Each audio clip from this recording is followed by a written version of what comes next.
Yesu ashimwe, shalom shalom, aho muherereye hose amahoro y'Imana abe ku buzima bwanyu kandi abe mu byo mukora, mu byo mugambirira gukora byose. Muri kumwe na Pastor Mutagoma Goda, n'ubundi tugiye kuganira ijambo ry'Imana. Reka dusangire ijambo ritoya, ariko reka tubanze dusenge. Data, mu izina rya Yesu Kristo, duciye bugufi ngo uhabwe icyubahiro ubwo tuganira n'abagaragu bawe bateze amatwi. Data, uduhereze twese kumvira umwuka, kuko ijambo ryawe rirambwira neza ngo nuko uwumva agabane ndetse n'umwigisha. Niyo mpamvu twese Mwami Imana dukwiriye kungukira mu cyo ugiye kuganiriza imitima yacu twese. Wihereze umugisha abagaragu bawe mu izina rya Yesu, amen. Muri iki gitondo nifuje ko tuganira ku ijambo dusanga mu Bakorinto ba mbere, igice ni icya 9 guhera ku murongo wa 24. Haravuga ngo ntimuzi yuko mu birori abasiganwa biruka bose, ariko ugororerwa akaba umwe. Namwe aba ariko mwiruka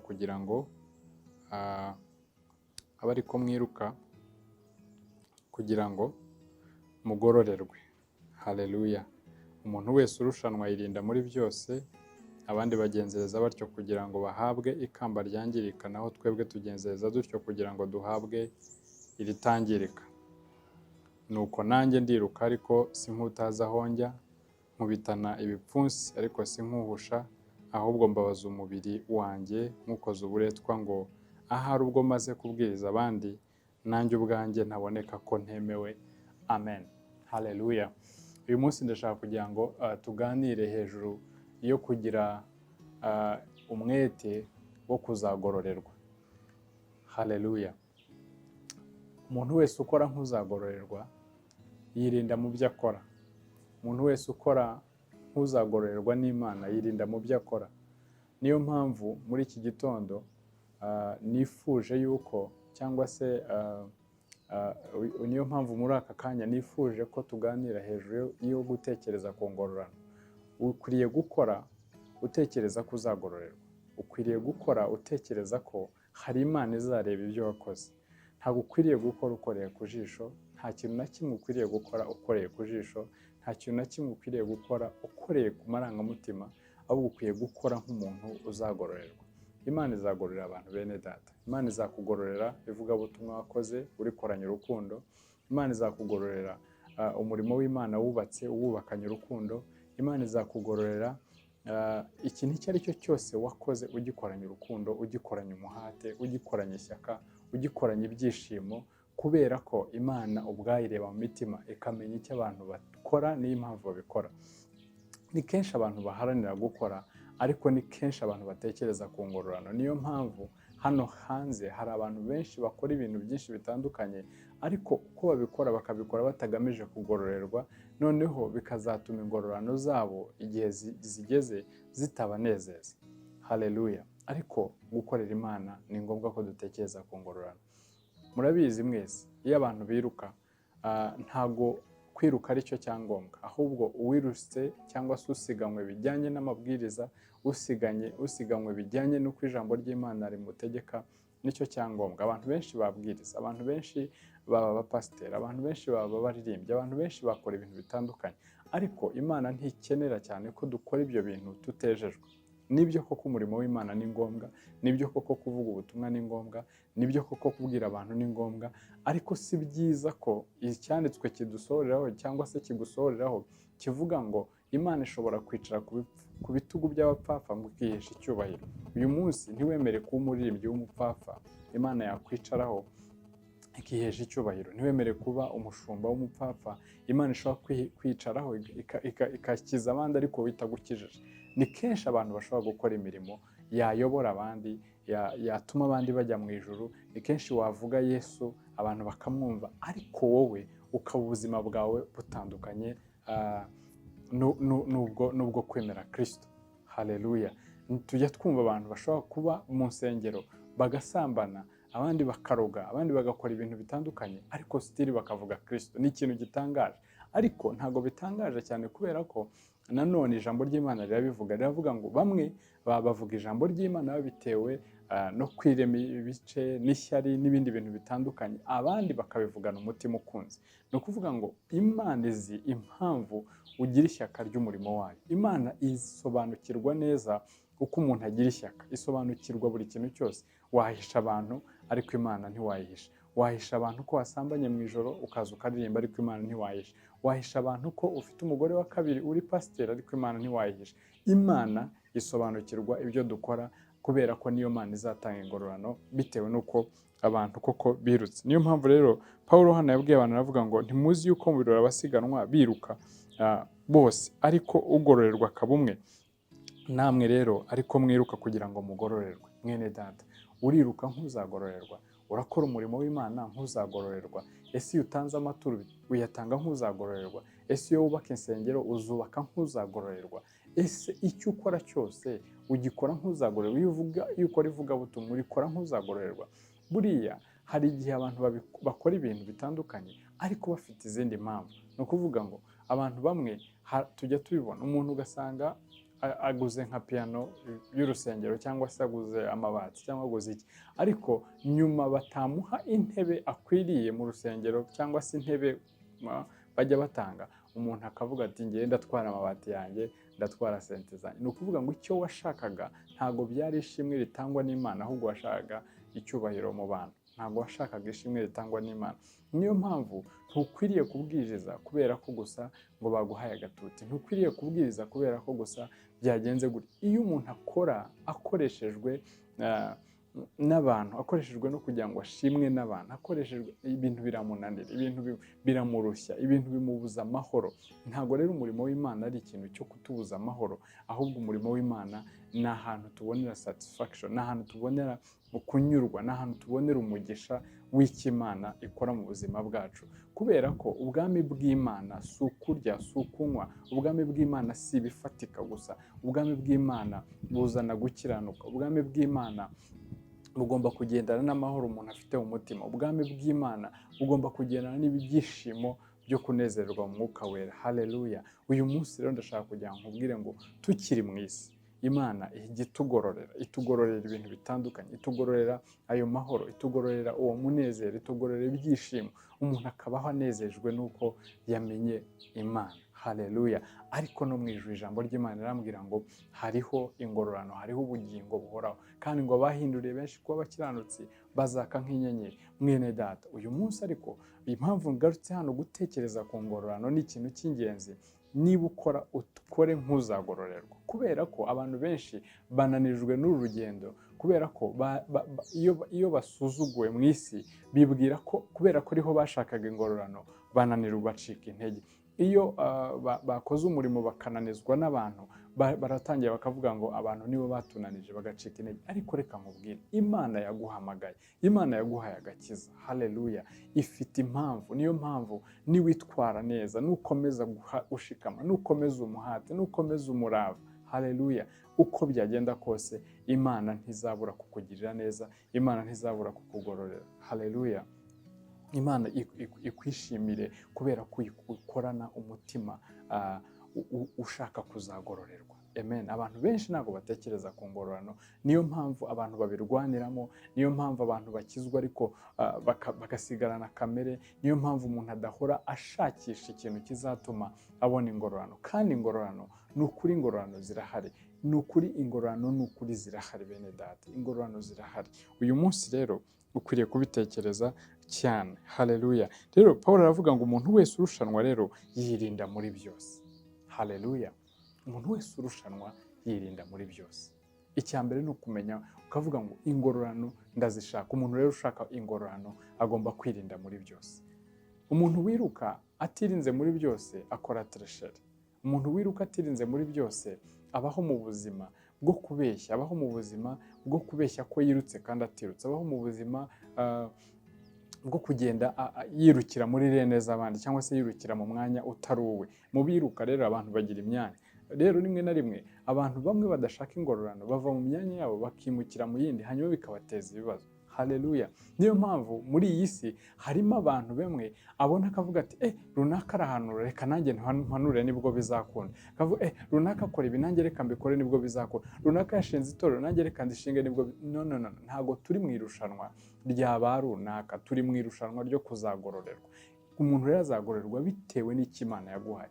Kandi rimwe na rimwe hari igihe twibwira rega ngo umuntu wahawe abantu 100,000 bamukurikiye niwe uzagororerwa kurusha uwahawe abantu 10 cyangwa 2. Cyangwa umuntu wageze oya, Imana izakugororera bitewe n'umuhate, bitewe n'icyo Imana yagushinze gukora mwene data. Haleluya.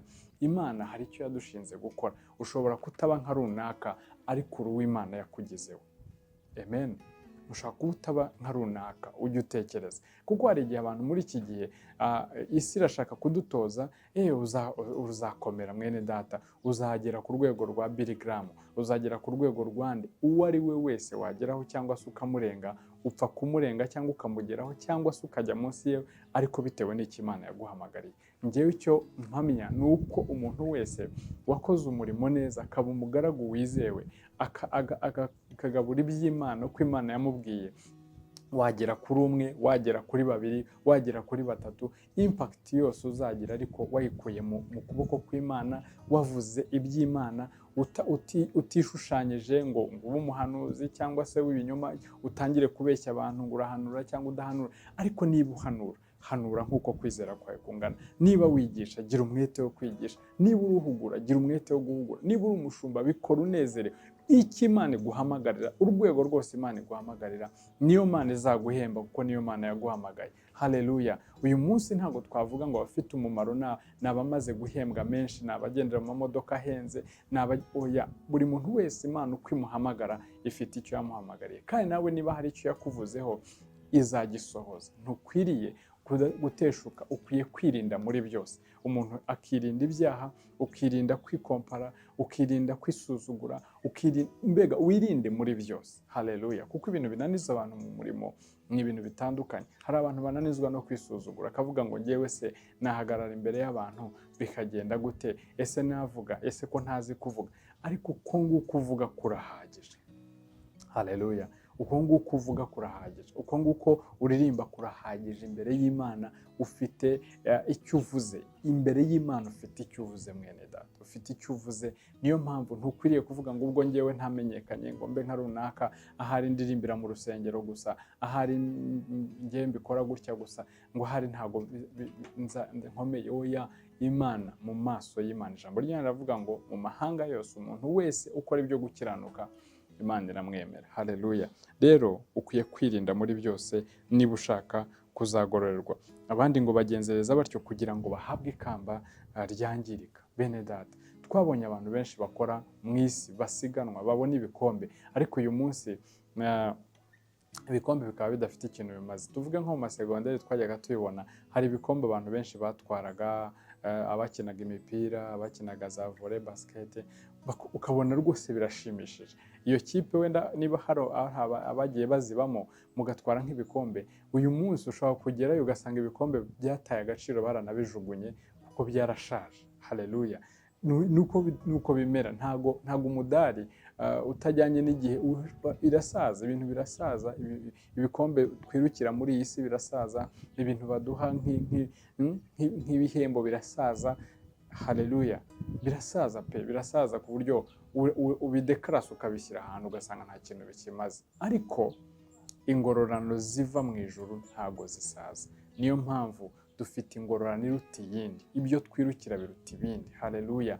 Uyu munsi wa none hari abantu bagushima, ejo bakakugaya, ariko Imana ubwayo ikwiye kugushima. Haleluya. Kubera ko abantu bashaka kugushima kubera ko wujuje ibyo bashaka, ejo wabananira, wakuzuza ibyo badashaka, bakakugaya, bakakusebya, bagakora iki. Ariko Imana izi niba ugikora umurimo wayo. Haleluya.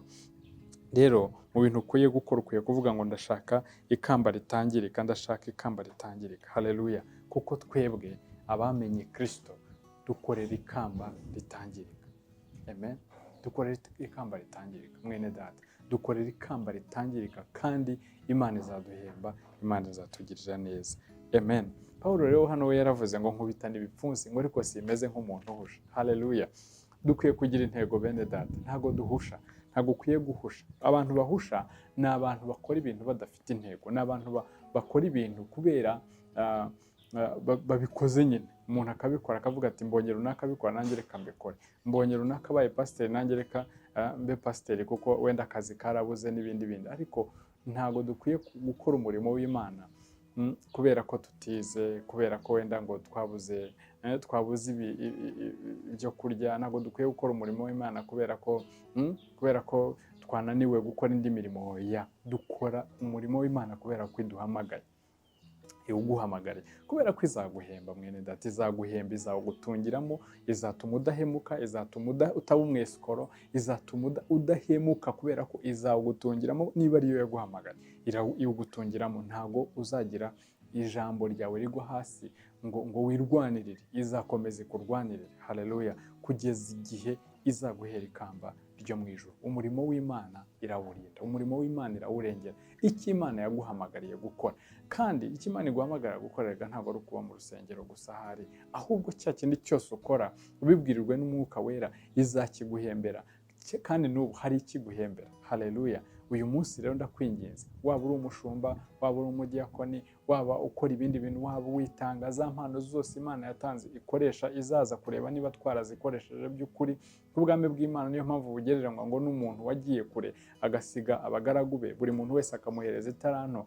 akamubwira ngo nazigenze, akazamwungukira. Kandi ngo bukagereranywa n'umuntu n'ubundi wagiye kure, umugaragu agasigirwa bagenzi be kugira ngo ababere umugisha, kugira ngo abasavinge, ngo hanyuma yabona shebuja agiye agatangira kubakubita. Hari abantu benshi, hari abashumba benshi babonye Kristo atinze batangiye kuba abambuzi, batangiye kuba besikoro, batangiye kuzajya avuga ibintu nawe ukumva biratangaje. Ariko twibuke ko hari ikamba duteganyirizwa, twibuke ko hari ikamba duteganyirizwa. Umurimo wose umuntu yakoze atawukoranye kwizera Imana, ni ukuri ntabwo azawuhemberwa. Ndabifuriza rero kugira ngo muzirikane ko turimo turakorera ikamba ritangirika. Haleluya, turakorera ikamba ritangirika.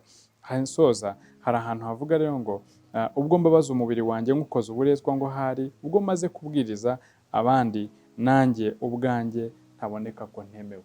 Ni ukuri buri muntu wese ukorera Imana, buri muntu wese ubwiriza abandi, ubabwira ngo bareke ubusambanyi, akwiriye kuba agaragara nawe nk'utasambana, akwiriye kwikoramo umurimo, akwiriye kwitekerezaho cyane. Umuntu ubwira abandi ngo mureke kwiba, umuntu ubwira, kuko ubufarisayo ni iki? Ubufarisayo ni ukubwira abantu ibyo udakora, ni ukubwira abantu ngo ntimuroge ukaroga, ni ukubwira abantu ngo ntimwibe ukiba, ni ukubwira abantu ngo ntimusambane ugasambana. Ubwo ni bwo bufarisayo, ni ukubwira abantu ibigaragara ko ari byiza ariko ugakora ibitandukanye. Rero natwe abakozi b'Imana, abantu batandukanye, niba uri umuvugabutumwa, niba uri umuririmbyi, icyo ukora icyo ari cyo cyose, amen, ni ukugira ngo wongere wisubireho nawe utekereze, ujye uvuga ngo ubwo mbwiriza abandi nanjye ntazagaragara ntemewe mu maso y'Imana. Ndakwifuriza gukora nk'ushaka ingororano z'Imana, ndakwifuriza gukora nk'uzagororerwa, kandi ni ukuri Imana izakugororera.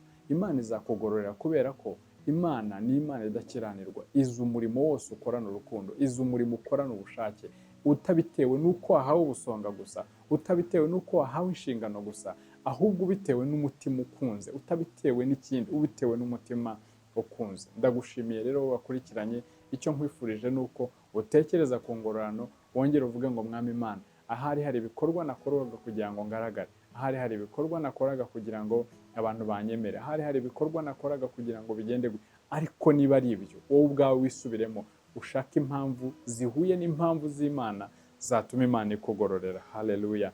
Imana rero iguha umugisha, Imana ikugirire neza. Nkwifurije umugisha w'Imana. Ibikorwa byose ukora ubikoranye urukundo, Imana izabikugororera kandi ufite ingororano. Wirinde muri byose rero, ukorere umurimo w'Imana usa n'udahatwa. Timoteyo, Paulo yaramubwiye ngo ujye ugira umwete wo gukora umurimo w'Imana mu bihe bigukwiye ndetse n'ibihe bitagukwiye. Hari ibihe biba biri favorable, hari n'ibihe bitari favorable, ariko umuntu uzi ko Imana yamuhamagaye ntabwo atinya ibihe bitari favorable, ahubwo byose abibyaza umusaruro, agakorera Imana uko ashoboye, kubera ko Imana ifite iko iduhamagara. Imana rero iguha umugisha kandi kugirire neza. Ndakwifuriza umugisha w'Imana mu izina rya Yesu Kristo. Amen. amen. Shalom.